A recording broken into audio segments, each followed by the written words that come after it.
गुस्ल का पानी मेरा भी और आपका भी तैयार होगा, कफन का कपड़ा मेरा और आपका दोनों का तैयार होगा।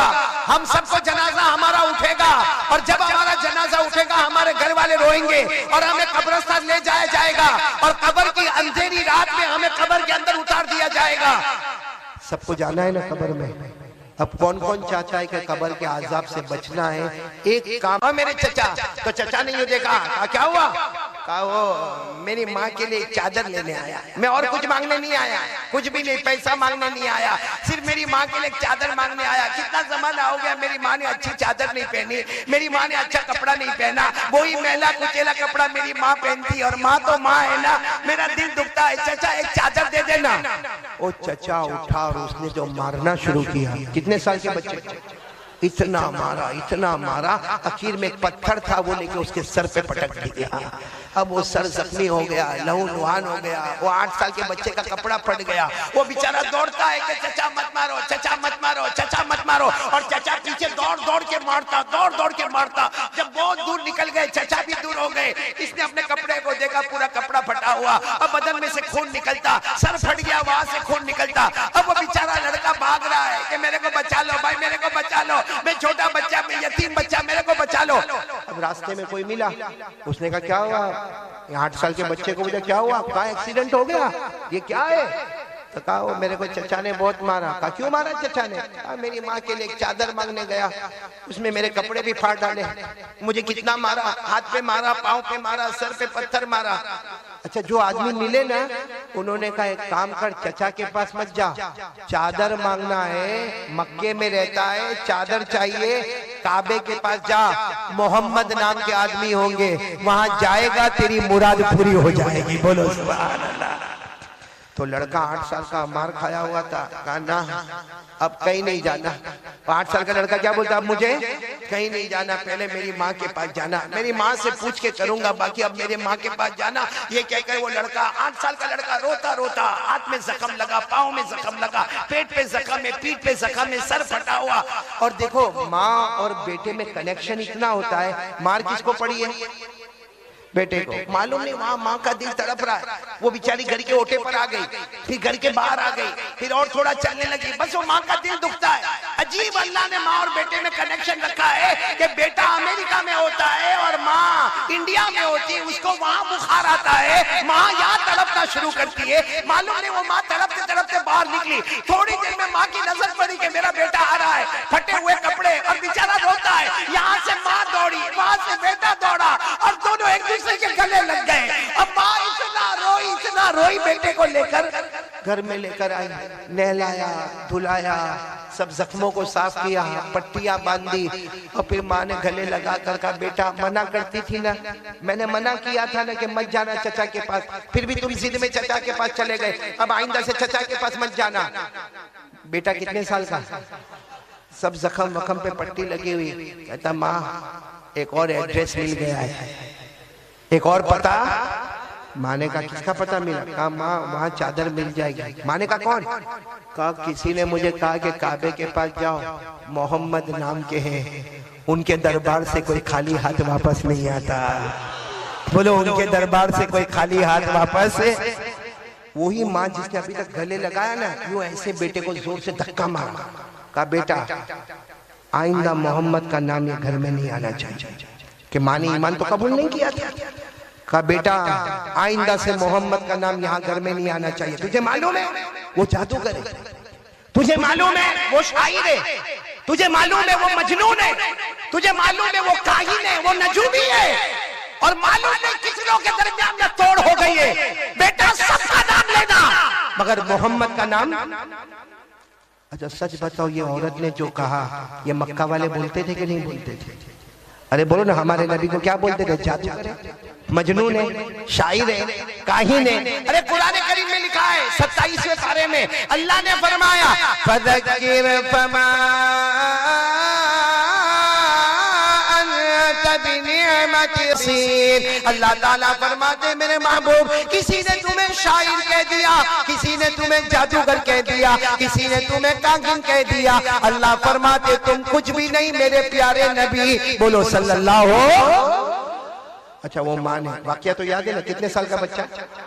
माँ ने धक्का मारा, कहा सबका नाम लेना घर में, अरे चचा का नाम भी ले लेना वापस घर में, लेकिन मोहम्मद का नाम।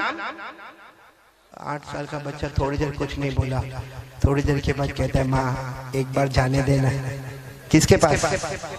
माँ ने मना किया, हाँ माँ मैं लड़ूंगा थोड़ी वहां पे, और अगर वो मारने आएंगे तो मैं भाग कर आ जाऊंगा, काबा हमारे घर से दूर तो है नहीं, अरे चचा का घर तो बहुत दूर था इसलिए भाग नहीं सका, अरे काबा तो हमारे घर के करीब है, जाऊंगा, अगर देंगे तो ठीक है, नहीं देंगे तो वापस आ जाऊंगा। माँ क्या कहती है, जो जाता है ना उसको कलमा पढ़ाते, पूरा धर्म। बेटे ने कहा 8 साल के बेटे, माँ मैं कुछ नहीं करूंगा, जाऊंगा, देंगे तो ठीक है, नहीं देंगे तो वापस आऊंगा। माँ ने कह दिया जाओ, बोलो सुभान अल्लाह। कितने साल का बेटा, साथ में बोलो कितने साल का बेटा? हदीस पाक में लिखा 8 साल का बच्चा जो यतीम है अपने घर से निकला, बोलो अपने घर से निकला, काबे के पास पहुंचा, काबे के पास बहुत बड़ा मजमा बैठा हुआ था, पता न लगे कि मोहम्मद कौन है, पता न लगे कि मोहम्मद है। भाई इतना बड़ा मजमा है काबे के पास और हिम्मत भी ना हुए कि किसी को पूछे कि मोहम्मद है कौन है। तो वो बेटा 8 साल का बेटा जब बड़े हो गए ना, कहते मैंने एक चक्कर लगाया काबे के पास, बहुत सारे लोग बैठे थे, दूसरा चक्कर लगाया, लेकिन जब भी मैं चक्कर लगाता था सब में देखता था एक इतने खूबसूरत बैठे हैं, ऐसा लगता था जैसे कोई चांद का टुकड़ा बैठा हुआ है। वो 8 साल का बेटा कहता मेरे दिल में आया, किसी को पूछने की तो हिम्मत ना हुई, लेकिन दिल में आया यही मोहम्मद है, बोलो सल्लल्लाहु। वो बेटा कहता, वो 8 साल का लड़का कहते कि मैं बहुत देर से तो बाहर खड़ा रहा, हिम्मत ना हुई, फिर धीरे से आगे बढ़ा, धीरे से आगे बढ़ा, और जहां मोहम्मद बैठे थे ना वहां पीछे से आया और उनके कंधे पे हाथ रखा और सिर्फ इतना कहा मोहम्मद। ओहो 8 साल के बेटे कहते उन्होंने मेरी तरफ यूं करके देखा, कहते ऐसा लगा जैसे अंधेरी रात में 14वीं रात का चांद निकलकर सामने आ गया। तो 8 साल का बेटा कहता मुझे इतना खूबसूरत लगा, इतना खूबसूरत लगा। तो मैंने वो 8 साल के बेटे कहते आप मोहम्मद है?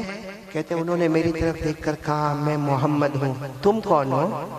तो 8 साल का बेटा कहता मैं कौन हूँ, मैं यतीम हूँ, मेरा अब्बा नहीं है, मेरा अब्बा नहीं है, मैं यतीम हूँ।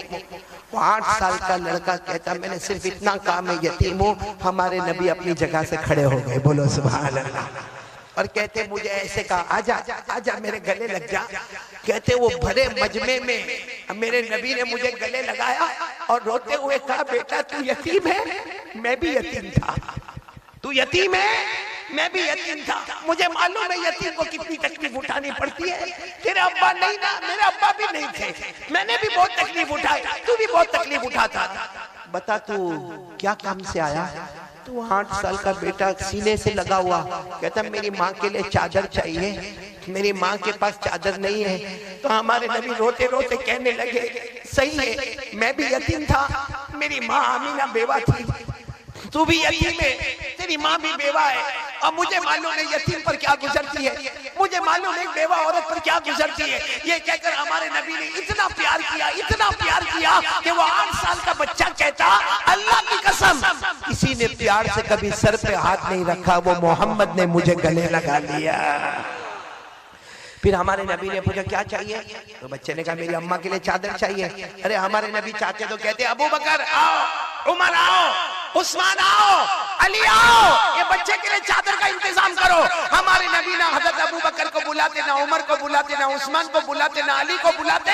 हमारे नबी के बदन मुबारक पर, कंधे मुबारक पर जो चादर मुबारक है, हमारे नबी वो ही उतारते और कहते जा बेटा ले जा, अपने हाथों से माँ को पहना देना, बोलो सुभान अल्लाह। अब मैं आपसे पूछता हूँ नबी के कपड़े से बढ़कर कोई कपड़ा होगा? और नबी की चादर से बढ़कर कोई चादर होगी? आपने सुना नहीं होगा, हजरत अली फरमाते मैं कितनी मर्तबा मेरे नबी के पास आता, नबी के कंधे मुबारक पे चादर होती, हजरत अली कहते वो चादर मैं ले लेता, अपने कंधे पे रखता और आसमान की तरफ देखता, मुझे कुछ भी नजर नहीं आता, लेकिन हजरत अली फरमाते वही चादर मेरे नबी के कंधे पर होती थी, चादर नबी के कंधे पर होती थी और उसकी चमक आसमानों पे नजर आया करती थी। हमारे नबी, सच बोलो, हमारे नबी के कपड़े मुबारक से बढ़कर कोई कपड़ा? जो चादर का जिक्र अल्लाह करे वो चादर कितनी प्यारी होगी, बोलो सुभान अल्लाह। मेरे साथ में पढ़ो ना, अल्लाह ने चादर मुबारक का जिक्र फरमाया, या अय्युहल मुज़्ज़म्मिल या अय्युहल मुद्दस्सिर क़ुम फ़अन्ज़िर व रब्बक फ़कब्बिर व थियाबक फ़ताहिर। थियाबक का तर्जुमा हमारे नबी के कपड़े मुबारक। जिक्र कहाँ पे आ रहा है? कुरान में। अच्छा, हमारे नबी ने सच बताओ कोई धर्म की बात की? अरे बोलो ना, कोई धर्म की बात की? अखलाक बताए। ले जा बेटा, चादर ले जा, अपने हाथों से माँ को उड़ा देना। अभी 8 साल का बेटा चादर लेके दौड़ रहा। अरे बहुत करीब में घर का। जैसे घर के करीब पहुंचा तो माँ तो ओटे पर ही खड़ी थी, बाहर ही खड़ी थी। माँ ने पहला सवाल, क्या हुआ बेटा, क्या हुआ? धर्म की बात हुई? वो 8 साल का बेटा रोकर कहने लगा, माँ किसी ने मक्के में मुझे प्यार नहीं किया जितना मोहम्मद ने मुझे प्यार किया। और कहा, माँ तुझे मालूम है तू भी कभी कभी मुझे गले लगाती है ना माँ, कभी तो यतीम है। मोहम्मद ने मुझे कहा तू यतीम तो मैं भी यतीम था, तेरी माँ बेवा तो मेरी माँ भी बेवा। और माँ ये चादर दी और कहा कि अपनी माँ को पहना देना। ये कहकर 8 साल के बच्चे ने, बोलो सुभान अल्लाह, 8 साल के बच्चे ने चादर मुबारक ली और अपने माँ के कंधों पे रखा। जैसे माँ के कंधे पे रखा, माँ ने जोर से चीख मारी, मेरा प्यारा बेटा, और मेरा प्यारा बेटा। वो 8 साल के बच्चे ने कहा, अम्मा क्या हुआ? कहा, ले चल मुझे भी, ले चल उसी मोहम्मद के हाथ पर ले चल। तू भी ईमान कबूल कर ले, मैं भी ईमान कबूल कर लेते हैं। चल उसी मोहम्मद के हाथ में लेकर चल, तू भी ईमान कबूल करेगा, मैं भी ईमान कबूल करूंगी। मेरे दोस्तों, यह हमारा इस्लाम है, यह हमारे नबी है, यह हमारे रसूल है, जो यतीमों के सहारा बनते हैं, किसी को तकलीफ नहीं होने देते। और हमने आज तक कितनों को सताया मेरे प्यारों, कितनों का कर्ज दबा के रखा, कितनों की जमीनें दबा के रखी। हमारे दिल में कितना जलन है, सही में हमारे दिल में। मैं आज कलकत्ता में खुलकर कहता हूँ, इस वक्त भी हिंदुस्तान के जो हालात है उसमें मैं खुलकर कहता, अल्लाह की कसम हमको गैरों से वो नुकसान नहीं पहुंचता है जो अपनों से नुकसान पहुंचता है। आज हमारे दिल में जलन है, जलन। सच बताता हूँ मेरे प्यारों, एक ही गांव में रहने वाला, एक साथ में सलाम करने वाला, एक साथ में कमाने वाला, एक ही गांव में अपने बीवी बच्चों को रखने वाला, लेकिन एक के घर में कलर लगता होगा, दूसरे को रात को नींद नहीं आती, उसको परेशान है। हालांकि सामने मिलेगा ना, अस्सलाम वालेकुम, वालेकुम अस्सलाम, अब कैसे हो, तुम्हारी तबीयत कैसी है, तुम्हारा बच्चा कैसा है। अब मेरे दोस्तों, अंदर से जलन दिल में। आज किसी का नुकसान होता है, ये सुनो, आज किसी का नुकसान होता है ना, आकर कहेगा, भाई तेरा नुकसान हुआ, मेरे को बहुत दुख हुआ। और घर में जाके अपने बीवी को बोलेगा, गया था देखने, आधी दुकान चली, पूरी जल जाती तो अच्छा होता है। सच बोलो, ऐसा हो रहा है कि नहीं हो रहा है? क्या हमारे दिल है ये काले काले दिल? इसलिए आज से कौन कौन तैयारी कर रहा है भाई हमारे नबी के तरीके पर? अखलाक जो हमारे नबी के थे, उन्हीं अखलाक पे हम भी आगे बढ़ेंगे, बढ़कर कोई आका। कितनी बातें हो गई, एक बात तो ला इलाहा, नंबर 2 मुस्तफा का दामन। देखो आज हिंदुस्तान में ये 3 काम बहुत जरूरी है। इसलिए ये वाकया जो मैंने सुनाया, ये वाकया बताता है कि हमारा इस्लाम और हमारा ईमान तलवार के जोर पे नहीं, साथ में बोलो ना, हमारा ईमान तलवार के जोर पे, हमारा ईमान हथियारों के जोर पे, हमारा ईमान चाकुओं के जोर पे। जो लोग कहते हैं वो गलत है। अगर हमारा ईमान आगे बढ़ा है तो हमारे नबी के मुबारक अखलाक से आगे बढ़ा है। अल्लाह ताला वही अखलाक हमको भी नसीब फरमाए। मैं सोचता हूँ आखिरी बात बोलो। आप लोग थक गए होंगे ना? नहीं थके? मैं तो थका कि नहीं थका? कितनी देर हो गई मौलाना उस्मान मेरे को बोलते बोलते? 1.5 घंटा हो गया। हालांकि आज मैं सोच के आया था कि 1 घंटा ही बोलूंगा, क्योंकि 17 तारीख को वापस कलकत्ता में आने का है, तो 1 घंटा वहां बोलूंगा, 1 घंटा यहाँ बोलूंगा, 1.5 घंटा हो गया। और मेरे ख्याल से अभी बोलूंगा तो और 1 घंटा निकल जाएगा। चलेगा ना आपको? ये कौन सा साउंड? खड़ाई मेरे को याद करना पड़ेगा। खड़ाई माशाल्लाह बहुत अच्छे लोग हैं। लेकिन मैं एक बात खड़ाई में देख रहा हूँ कि बहुत आपको आवाज देनी पड़ती है तो आप लोग बोलते हो। कोई घर में बीवी का टेंशन, नीचे ऊपर नीचे जो हुए, भाई ऐसा झूठ बोल के मेरे को लेकर आया, लेकिन चलो अच्छा है, आ तो गई यहाँ पर। मतलब आपको कोई बीवी का टेंशन तो भाई तू क्या को घड़ी घड़ी ना बोलता है? पहले तो शादी तो कर तो तुझे पता चले। कि कैसे मौत के कुएं से हम लोग भी गुजर रहे हैं।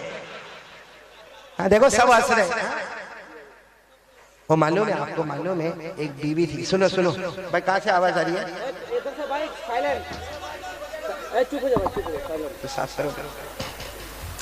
एक बात सुनो, फिर हम आखिरी बात पर आते हैं।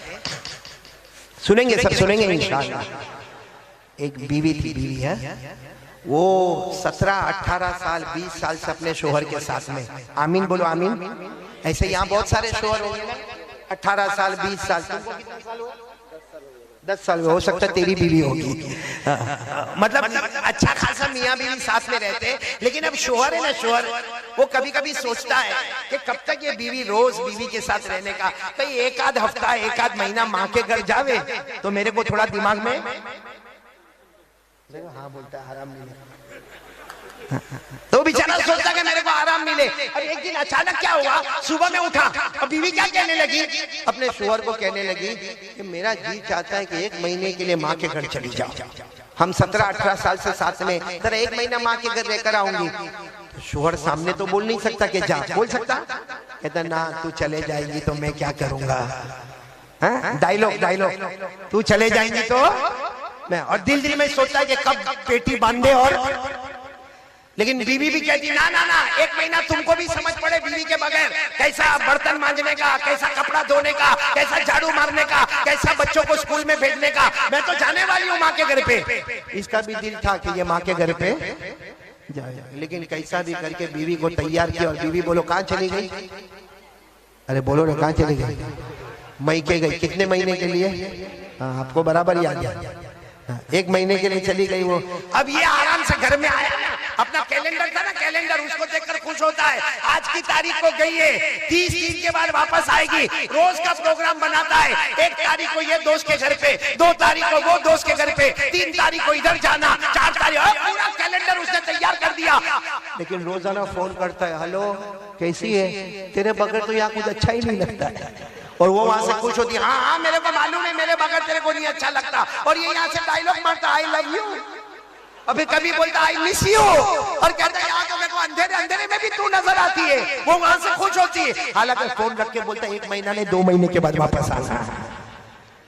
अब अचानक 10 दिन हुए, बोलो कितने दिन हुए, और बीवी का फोन आया कि मैं आ रही हूँ, कितने दिन में वापस आ रही है, गई थी कितने दिन के लिए, तो ये फोन पे पूछा क्यों आ रही है 10 दिन में, तो महीने का प्रोग्राम ना, जैसे तुमको नहीं अच्छा लगता मेरे को भी यहाँ पे अच्छा नहीं लगता। इसने अपना सर पे हाथ रखा और बीवी ने बता दिया कि रेलवे स्टेशन पे आ जाना, मेरी ट्रेन की बुकिंग हो गई है, ये मेरा डब्बा नंबर है, ये मेरा सीट नंबर है, और बराबर प्लेटफॉर्म पे आ जाना, मैं सामान ज्यादा लेके आ रही हूँ माँ बाप के घर से। अच्छा मेरे को सच बताओ, ये प्लेटफॉर्म पर गया होगा तो इसका मूड अच्छा होगा कि खराब होगा? हाँ एकदम खराब। हाँ मैं तो कभी कभी बोलता हूँ ऐसा गया होगा जैसा चूसा हुआ आम, ऐसा थोबड़ा चढ़ा के यूं गया प्लेटफॉर्म पे, यूं हाथ बांध के खड़ा हो गया। इतने में वो ट्रेन आई, बराबर डब्बा सामने आया, वो बीवी सारा लगेज लेकर सारा सामान लेकर उतरे और इसको कहे ले ले ले पकड़, ये कहते हाँ चल जल्दी ला इधर रख दे, इधर रख दे। वो बेचारी बोलती मेरे अम्मा अब्बा ने तुमको बहुत सलाम बोले, हाँ तू भी बुढ़ा बुढ़ी को सलाम बोल दे, चलो चल। एकदम इसका थोबड़ा चढ़ा हुआ। वो बीवी उतर के सोचने लगी कि ये क्यों ऐसा खराब मुंह बना के खड़ा है।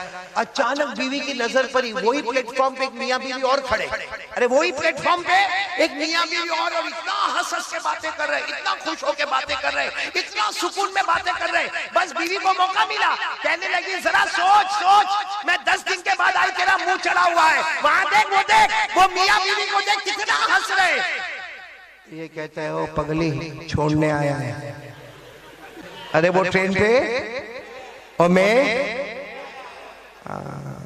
देखो अभी थोड़ा थोड़ा समझ में आ रहा, तो थोड़ी थोड़ी हंसी भी आ रही है। देखो अगर कोई ऐसा कोई जोक आवे ना, लतीफ आवे, नहीं समझ में आवे तो ज्यादा खुश हो जाएगा। बोलो नहीं समझ में आवे तो क्यों मालूम है? क्योंकि जिसको नहीं समझ में आता ना वो 3 मरतबा हंसता है। कितनी मरतबा हंसता है? एक तो अभी हंसा कि चलो मौलाना के सामने हंस ले, फिर दूसरी मरतबा किसी को पूछेगा तो हंसेगा, और तीसरी मरतबा हंसेगा कि पहली मरतबा तो फुकट में ही हंसा था मैं, पहली मर्तबा तो मुफ्त में ही हंसा, तो जिसको नहीं समझ में आवे अच्छा 3 मर्तबा हंसेगा। लेकिन हमारी बात पर आ जाओ, मैं आखिरी बात पर आ रहा हूं, पूरा मजमा साथ में बोलेगा, फिर 1 मर्तबा ला इलाहा, और दूसरी बात बोलो मुस्तफा का दामन। आखिरी बात पे आ रहा हूं, सब सुनेंगे इंशाअल्लाह। नहीं, मैं इसलिए कि ये बात बहुत सेंसिटिव है, बहुत दिल को लगने वाली बात है, इसीलिए मैंने थोड़ा दिमाग फ्रेश किया आपका। सब सुनेंगे, बोलो सुनेंगे इंशाअल्लाह। एक बात मैं आपको बताऊं, एक ये वाकया सुनना। एक आदमी मुल्क शाम में रहता है। भाई क्या हुआ, आप लोग किसको हाथ कर रहे हैं?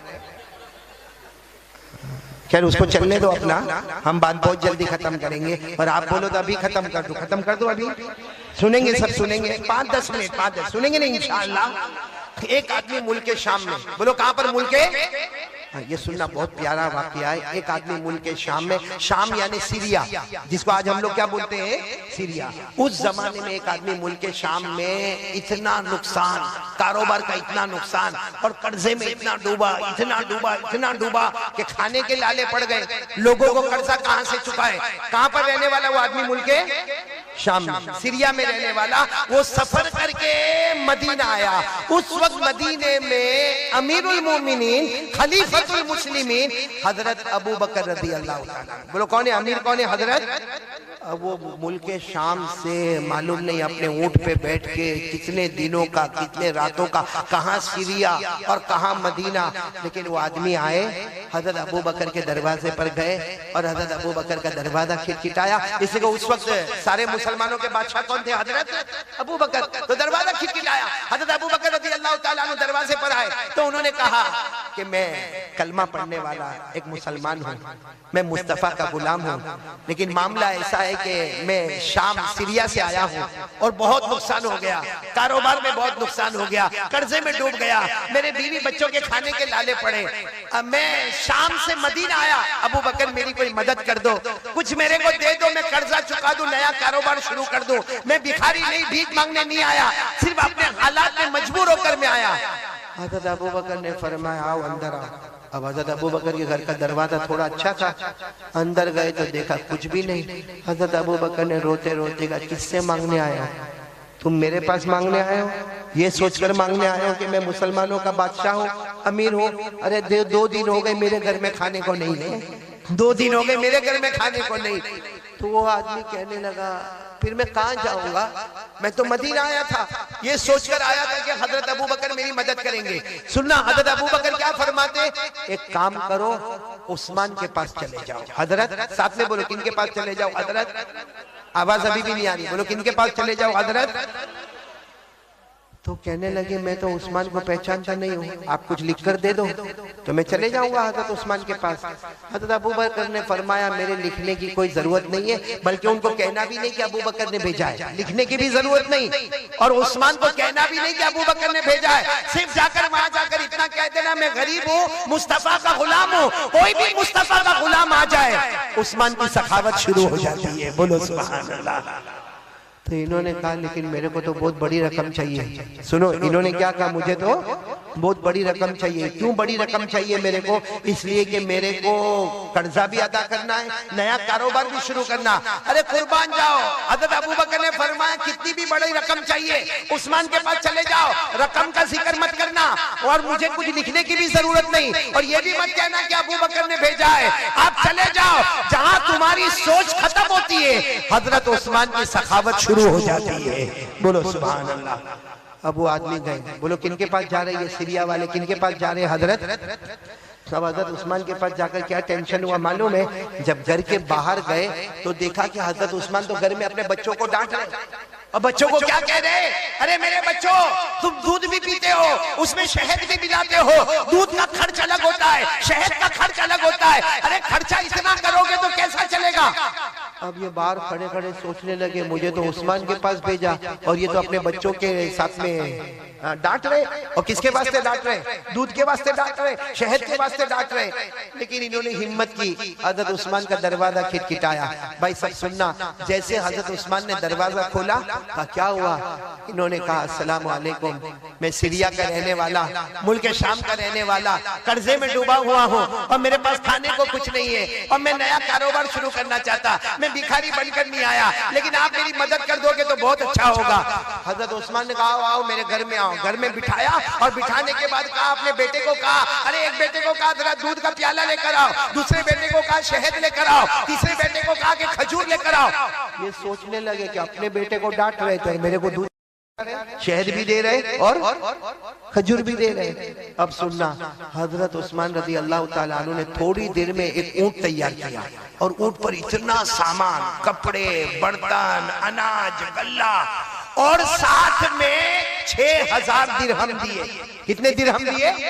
तो इनकी जबान से निकला कि मेरे को तो 3000 की जरूरत थी, 3000 दीनार की जरूरत थी, आपने तो 6000 दीनार दे दिए। तो हज़रत उस्मान ने कहा जाओ लेकर जाओ, आइंदा जरूरत पड़े तो वापस उस्मान के पास आ जाना। अब मुझे जो बात बतानी वो सुनो। मैंने ये वाकया क्यों सुनाया? जब वो जाने लगे तो हज़रत उस्मान ने कहा कि जा रहे हो? तो उन्होंने कहा बहुत बहुत शुक्रिया, मेरे को तो मिल गया, कपड़े भी मिल गए, बर्तन भी मिल गया, अनाज भी मिल गया, सवारी भी मिल गई और मेरे को 6000 दीनार भी मिल गए, मेरे को तो सब मिल गया, मैं जा रहा हूँ और आपका बहुत बहुत शुक्रिया। तो हज़रत उस्मान कहते मेरा शुक्रिया मत अदा करो, अबू बकर का शुक्रिया अदा करो जिन्होंने तुम्हें यहाँ भेजा है। तो उन्होंने कहा मैंने तो आपको कहा भी नहीं कि हज़रत अबू बकर ने भेजा है, आपको कैसे मालूम? हज़रत उस्मान ने कहा हम मुस्तफ़ा के गुलाम हैं, इन आंखों से कम देखते हैं, इन आंखों से ज्यादा देखते हैं। हम इन आंखों से, बसारत से कम देखते हैं, हम दिल की आंखों से देखते हैं कि कौन क्या सरमाया लेकर आता है। खैर, अच्छा मेरे को बताओ, ऐसी सखावत आज कोई करे? अरे बोलो ना, हमारे खड़ई में कोई करे? अरे कोई करे ऐसा? ऑल ओवर इंडिया में जाओ कोई ऐसी सखावत करे? नहीं करे। लेकिन एक बात आपको बताऊं, ये उस्मान इतनी बड़ी सखावत करने के बाद जब हजरत अबू बकर रज़ी अल्लाह ताला अन्हु का इंतकाल हो गया, अमीरुल मोमिनीन कौन बन गए? हजरत उमर। हजरत उमर रज़ी अल्लाह ताला अन्हु शहीद हो गए, उनके बाद में अमीरुल मोमिनीन कौन बने? बहुत पैसा, बहुत माल दौलत। अरे जब हजरत अबू बकर के जमाने में हजरत उस्मान के पास इतना माल और दौलत था, अब तो हजरत उस्मान खुद अमीरुल मोमिनीन बने हैं, सारा बैतुल माल इनके पास में है, सारी जमीन की दौलत इनके पास में है। लेकिन यही हजरत उस्मान, पूरा मजमा सुन लो, रात के सन्नाटे में कब्रिस्तान जाते थे। बोलो कहां पर जाते थे? और जाके इतना रोते थे, आपकी दाढ़ी मुबारक से आंसू के कतरे टपकते थे। और एक दिन नहीं, हर रात को जब पूरे मदीने में सन्नाटा हो गया, हजरत उस्मान चुपचाप अपने घर से निकलते, कब्रिस्तान जाते और कब्रिस्तान में दाखिल होकर इतना रोते कि आपकी दाढ़ी मुबारक से आंसू के कतरे टपकते। एक मर्तबा तो किसी ने कब्रिस्तान में उनको पूछा, क्या उस्मान आपके सामने जन्नत का तस्कीर आता है, आप इतना नहीं रोते? आपके सामने जहन्नम का हौलनाक आता है, आप इतना नहीं रोते, लेकिन कब्रिस्तान में आके आप क्यों रोते? सुनो, पूरा मजमा सुनो। हज़रत उस्मान रोए और रोते रोते फरमाया, मैंने मेरे नबी सल्लल्लाहु अलैहि वसल्लम को कहते हुए सुना कि कब्र आखिरत की मंजिलों में पहली मंजिल है। बोलो कब्र आखिरत की मंजिलों में। और हज़रत उस्मान ने रोते रोते कहा, मेरे नबी ने फरमाया कोई इसमें बच गया, हर मंजिल में बच गया, लेकिन कोई इसमें पकड़ा गया, हर मंजिल में पकड़ाता जाएगा, हर मंजिल में पकड़ाता जाएगा। मेरे प्यारों, ये पूरी बात हदीस पाक में। बोलो ये पूरी बात कहां पर है? मैं आपको हदीस सुनाता हूं। काना उस्मान रज़ियल्लाहु ताला अन्हु इज़ा वक़फ़ अला क़ब्र बका हत्ता तबुल्ल लिहयतुहु फक़ील लहु तज़कुरुल जन्नत वन नार फला तबकी व तबकी मिन हाज़ा फ़क़ाल उस्मान रज़ियल्लाहु ताला अन्हु समिअतु रसूलल्लाह सल्लल्लाहु अलैहि वसल्लम यक़ूल इन्नल क़ब्र अव्वलु मंज़िल मिन मनाज़िलिल आखिरह फ़इन नजा मिन्हु फ़मा बादहु अयसरु मिन्हु व इन लम यंजु मिन्हु फ़मा बादहु अशद्दु मिन। हज़रत उस्मान फरमाते, मेरे नबी ने फरमाया क़ब्र आखिरत की मंजिलों में पहली मंजिल। पूरा मजमा बोले जो इसमें बच गया, बोलो जो इसमें बच गया। वो कयामत की हर मंजिल में, और जो इसमें पकड़ा गया। चलो कौन कौन चाहता है कि कब्र में बचना है? भी और आपका भी तैयार होगा, कफन का कपड़ा मेरा और आपका दोनों का तैयार होगा। हम सबको जनाजा हमारा उठेगा, और जब हमारा जनाजा उठेगा हमारे घर वाले रोएंगे और हमें कब्रिस्तान ले जाया जाएगा, और कब्र की अंधेरी रात में हमें कब्र के अंदर उतार दिया जाएगा। सबको जाना है ना कब्र में। अब कौन कौन चाहता है कि कब्र के आजाब से बचना है? एक काम, अल्लाह की कसम, इधर देखो 5 मिनट, एक काम के लिए तैयार हो जाओ। मैं अल्लाह की कसम सारे उलमा के बीच में खाता हूं, एक काम कर लो, कब्र का आजाब तो दूर की बात, कब्र में आग का धुआं भी हमारे करीब नहीं आएगा। बल्कि मैं कसम खाता हूं अल्लाह हमारी कब्र को जन्नत का बाग बनाएगा। बोलो इंशाअल्लाह, आमीन बोलो। अल्लाह हमारी कब्र में जन्नत की खुशबुएं लाएगा। बोलो आमीन। अल्लाह हमारे कब्र में जन्नत का बिछोना बिछाएगा। बोलो आमीन। अल्लाह हमारे कब्र को जन्नत के बागों में से एक बाग बना देगा। बोलो आमीन। एक काम करना पड़ेगा, खड़े वालों अगर आप तैयार हो तो मैं आगे बोलूं, करोगे इंशाअल्लाह? क्योंकि हमारे नबी का वादा है कि कब्र का अज़ाब नहीं होगा अगर ये काम करोगे। तो कौन कौन तैयार है? हाथ ऊपर करे भाई। हर नमाजी जन्नती है। पढ़ेंगे? बोलो पढ़ेंगे नमाज।